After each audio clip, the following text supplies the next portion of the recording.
नमस्कार दोस्तों, कैसे हैं आप सभी? आई होप आप सभी ठीक होंगे। आज के इस वीडियो में बात करेंगे डाक विभाग जीडीएस के बारे में। अगर आप डाक विभाग जीडीएस में नौकरी करना चाहते हैं, आवेदन करना चाहते हैं, तो अभी-अभी जीडीएस के तरफ से शेड्यूल नोटिस को जारी कर दिया गया है। यानी कि इस साल 2026 में 23,000 प्लस पदों पे भर्ती निकल चुका है। तो काफी अच्छा खासा पद है। तो इस वीडियो में बात करेंगे जीडीएस में कौन-कौन आवेदन कर सकते हैं, योग्यता क्या होना चाहिए। अगर आप केवल 10वीं पास किए हुए हैं तो आप इस पद में एलिजिबल है, आप आवेदन कर सकते हैं। एज लिमिट क्या होना चाहिए? तो मिनिमम एज 18 वर्ष, मैक्सिमम एज 35 वर्ष, यानी कि 18 से लेकर के 35 एज वाले जो है आवेदन करेंगे। और इस वैकेंसी में कोई परीक्षा नहीं है, डायरेक्ट जो है भर्ती होने वाला है।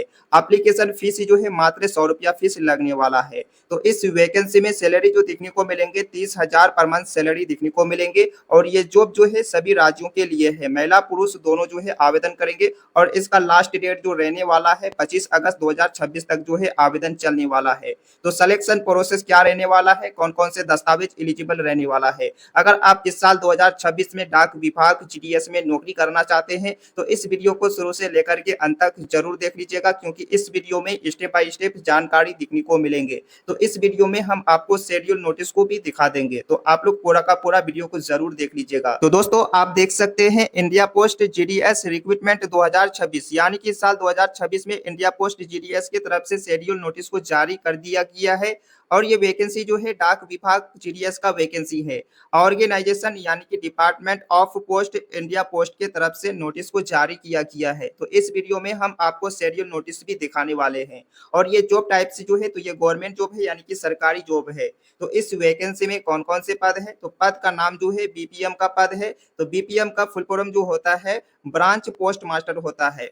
उसके बाद यहाँ पे सैलरी जो देखने को मिलेंगे लगभग 12,000 से लेकर के 29,000 पर मंथ सैलरी देखने को मिलेंगे। उसके बाद आपको यहाँ पे दूसरा पद देखने को मिलेंगे एबीपीएम डाक सेवक, तो ये पद है। और एबीपीएम का फुल फॉर्म होता है असिस्टेंट ब्रांच पोस्ट मास्टर होता है। तो ये सारा पद है। और इसमें सैलरी जो देखने को मिलेंगे 10,000 से लेकर के 24,000 पर मंथ सैलरी देखने को मिलेंगे। अगर आप इस पद में आवेदन करेंगे तो आपका क्वालिफिकेशन होना चाहिए। अगर आप केवल 10वीं पास किए हैं तो आप लोग इस पद में आवेदन करेंगे। एज लिमिट क्या होना चाहिए? तो मिनिमम एज 18 वर्ष, मैक्सिमम 45 वर्ष, यानी कि 18 से लेकर के 45 एज वाले जो है इस वैकेंसी में आवेदन करेंगे। गवर्नमेंट के अनुसार जनरल ओबीसी को इसमें 3 साल का भी छूट मिलते हैं, एससी पीडब्ल्यूडी को 5 साल का छूट मिलते हैं।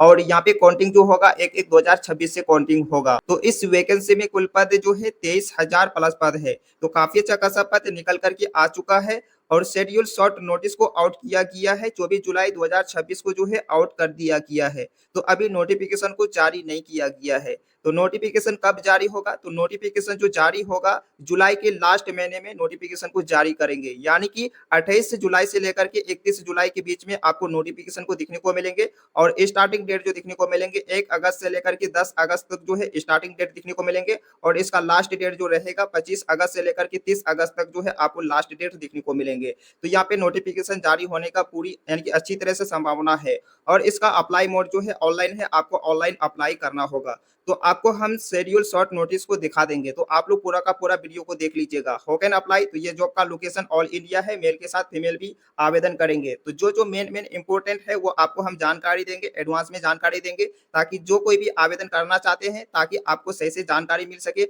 और आप लोग जो है दस्तावेज को अच्छी तरह से तैयारी कर सके। तो आप लोगों को हम यहाँ पे इंफॉर्मेशन देने वाले हैं, जैसे कि आप लोग अगर अप्लाई करेंगे तो अगर आप लोग 10वीं में आपका परसेंटेज अधिक या कम, जैसे कि 10वीं आप लोग पास किए हुए हैं तो यहाँ पे कट ऑफ जाने वाला है। तो आप लोग का अगर यहाँ पे कम परसेंटेज है, मान लेते हैं 80% है, और आप लोग अप्लाई क्या करते हैं, जैसे कि उत्तर प्रदेश में वैकेंसी निकला है और आप लोग यहाँ पे छोड़ करके आप लोग करना चाहते हैं दूसरा लोकेशन पे करना चाहते हैं क्योंकि आपका परसेंटेज कम है। तो और आप लोग अप्लाई करेंगे तो आप लोग अप्लाई तो कर लेंगे, आपको ये मालूम नहीं कि उस लोकेशन पे कौन सा भाषा है। तो ये आपको जानकारी होना जरूरी है। तो आप लोग यहाँ पे जानकारी ले सकते हैं, जैसे कि आप लोग उत्तर प्रदेश से हैं तो उत्तर प्रदेश में कौन सा लैंग्वेज है? हिंदी लैंग्वेज है। उत्तराखंड में अगर आवेदन करेंगे तो उत्तराखंड में हिंदी लैंग्वेज है। उसके बाद अगर आप लोग बिहार में आवेदन करेंगे तो बिहार में भी हिंदी लैंग्वेज है। तो आप लोग लैंग्वेज को देख करके आवेदन कीजिएगा। अगर आप लोग मतलब लैंग्वेज को देख करके आवेदन नहीं करेंगे तो आपका फॉर्म जो है डायरेक्ट रिजेक्ट कर देंगे। जैसे कि आपका यहाँ पे सवाल जो पूछे जाएंगे हिंदी से,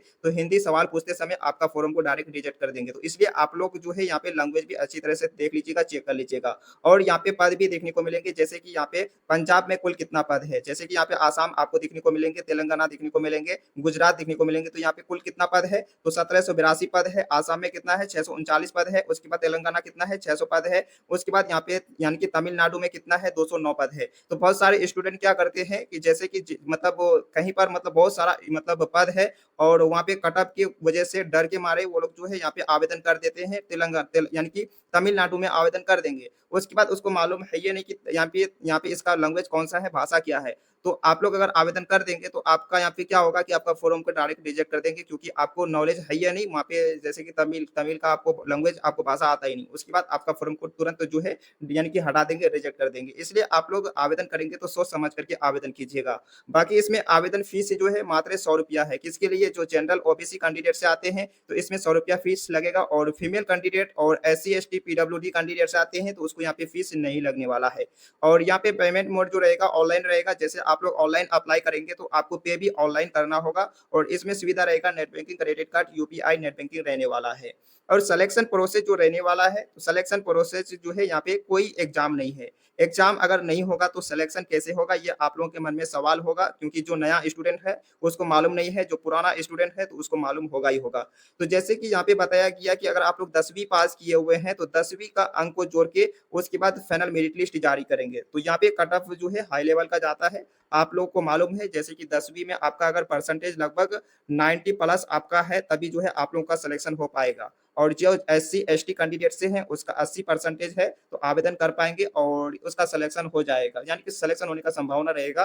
बाकी बहुत सारे स्टूडेंट क्या करते हैं, आपको हम पहले ही इंफॉर्मेशन दे चुके हैं कि आप लोग उत्तर प्रदेश से हैं, उसके बाद आप लोग क्या करते हैं, बिहार में अप्लाई कर देते हैं। तो बिहार में अप्लाई करते हैं तो आपका कम कट ऑफ है, इसी यानी कि मतलब परसेंटेज 10 में कम है, और आप लोग जाकर के बिहार में आवेदन कर देंगे। उसके बाद आप लोग का वहाँ पे सिलेक्शन तो हो जाएगा, मगर आप अगर हिंदी लैंग्वेज आपको नहीं आता है उसके बाद लैंग्वेज के समय आपको आपका फ्रेम को जो है डायरेक्ट रिजेक्ट कर देंगे। तो इसलिए आप लोग आवेदन करने से पहले ये चीज आप लोग जरूर चेक कर लीजिएगा।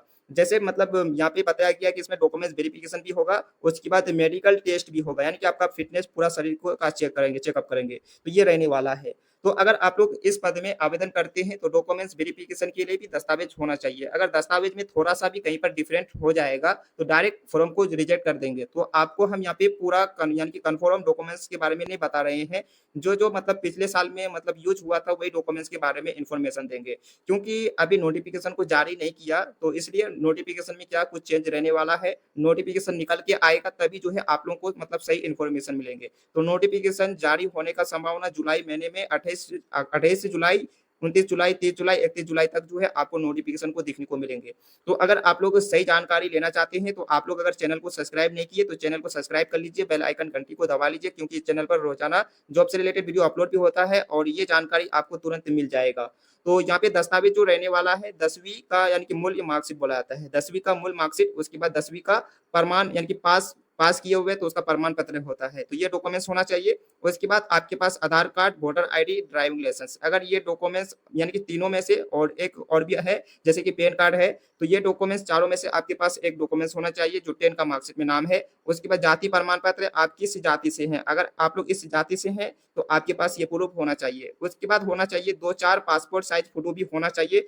उसके बाद यहाँ पे बताया गया है कि ऑनलाइन आवेदन फॉर्म का प्रिंट, जैसे कि आप लोग अगर आवेदन करेंगे तो आवेदन करते समय आपको प्रिंट मिलता है, वो प्रिंट आपको अच्छी तरह से अपने पास रखना है, क्योंकि डॉक्यूमेंट वेरिफिकेशन करते समय प्रिंट भी आपको लगने वाला है। उसके बाद यहाँ पे बताया गया कि आवेदन शुल्क की रसीद, यानी कि आप लोग अगर आवेदन जमा करते हैं तो शुल्क रसीद भी होना चाहिए। उसके बाद बैंक पासबुक कॉपी भी होना चाहिए। उसके बाद यहाँ पे बताया गया कि यदि 10वीं में स्थानीय भाषा नहीं पढ़ी है, अगर आप लोग 10वीं में स्थानीय का भाषा नहीं पढ़े हैं तो स्थानीय भाषा का एक प्रमाण पत्र भी आपके पास होना चाहिए। जैसे 10वीं आप लोग किए हुए हैं तो 10वीं में एक स्थानीय जो है यहाँ पे मतलब क्या होता है, भाषा होता है, जैसे कि हिंदी होता है। अगर आप हिंदी पढ़े हैं उसके बाद आप लोग आवेदन करेंगे तो आप लोग जैसे कि मतलब आपको हम जो पहले बताए जैसे कि तेलंगाना में आप लोग आवेदन किए, उसके बाद तेलुगु, उसके बाद आप लोग बिहार से आवेदन किए, तो आप लोग क्या करेंगे, अगर आपको तेलुगु आता है और आप लोग 10th में हिंदी मतलब लैंग्वेज था तो आपके पास तेलुगु का मतलब तेलुगु का जो है आपके पास प्रूफ होना चाहिए, यानी कि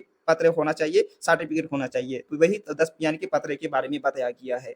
उसके बाद यहाँ पे अभी नोटिफिकेशन को जारी नहीं किया गया है और यहाँ पे आपको देखने को मिलेंगे नोटिफिकेशन। तो ये जो है शॉर्ट नोटिफिकेशन का लिंक है और ये आपको दोनों लिंक देखने को मिलेंगे और यहाँ पे ये वेबसाइट लिंक है। तो अगर आप लोग वेबसाइट में जाना चाहते हैं तो जा सकते हैं। आपको हम शेड्यूल नोटिफिकेशन को दिखा देते हैं। तो आप देख सकते हैं ये शेड्यूल नोटिस है और ये नोटिस को जो जारी किया गया है डाक सेवक यानी कि संसद मार्ग के नई दिल्ली की तरफ से नोटिफिकेशन को जारी किया है और ये कब जारी किया गया है, 24 जुलाई 2026 को आउट किया गया है। तो इसमें पूरा इन्फॉर्मेशन दिया गया है। तो ये शॉर्ट नोटिस के हिसाब से आपको जानकारी यहाँ पे देखने को मिलेंगे और नोटिफिकेशन को जो जारी करने वाला है तो आपको मालूम हो चुका है। तो आप लोगों को हम पूरा इन्फॉर्मेशन दे दिया, जो मेन इंपॉर्टेंट जानकारी था। बाकी आप लोग इंतजार कीजिए, जैसे इसका नोटिफिकेशन निकल के आएगा तुरंत वीडियो बना करके हम अपलोड करवा देंगे। तो वीडियो पसंद आए वीडियो को लाइक कीजिए और इस वीडियो को ज्यादा से ज्यादा अपने फ्रेंड, दोस्त, रिश्तेदार तक शेयर कीजिए ताकि जो भी जीडी यानी कि जीडीएस में आवेदन करना चाहते हैं ताकि उसको सही से जानकारी मिल सके। तो फिर मिलते हैं अगले वीडियो में। अब तक जय हिंद, जय भारत।